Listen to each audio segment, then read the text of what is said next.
कुसंगति का फल नामक यह कहानी एक किसान पर आधारित है। एक किसान के खेत में अनेक कौवे आते थे और उनकी फसल नष्ट करके उड़ जाते थे। यह उन कौवों का नित्य का सिलसिला था। इससे किसान बहुत दुखी था।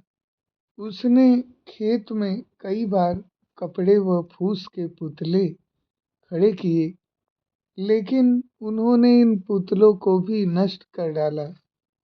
जब किसान के सब्र का बांध टूट गया तो एक दिन उसने खेत में जाल बिछा दिया और उसके ऊपर अनाज के कुछ दाने बिखेर दिए। कौवों ने जब खेत में दाने देखे तो बिना आगा पीछा सोचे दाने चुगने के लिए नीचे उतरे और किसान द्वारा बिछाए गए जाल में फंस गए। जाल में कौवों को फंसा देखकर किसान अत्यंत प्रसन्न होकर बोला, आज फंसे हो मेरे चंगुल में, अब मैं तुम में से किसी को भी जीवित छोड़ने वाला नहीं हूँ।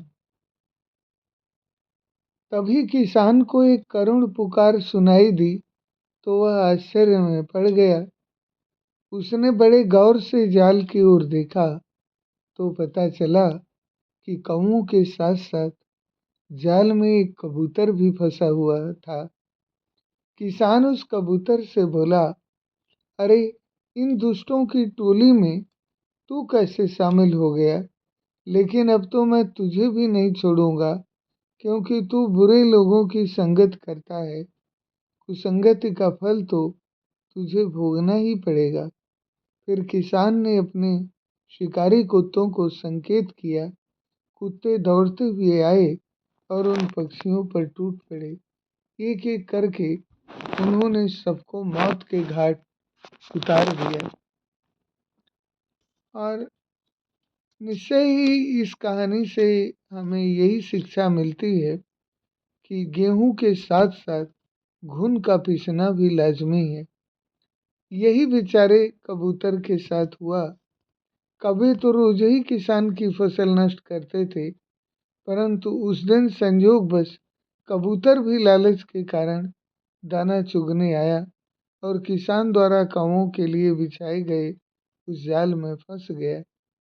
किसान ने यही समझा कि वह भी दुष्ट कौवों का साथी है। इस प्रकार कुसंगत का फल उसे मिल गया और इसलिए हमें कभी कुसंगत में नहीं पड़ना चाहिए, क्योंकि कुसंगति का फल सदैव बुरा ही होता है।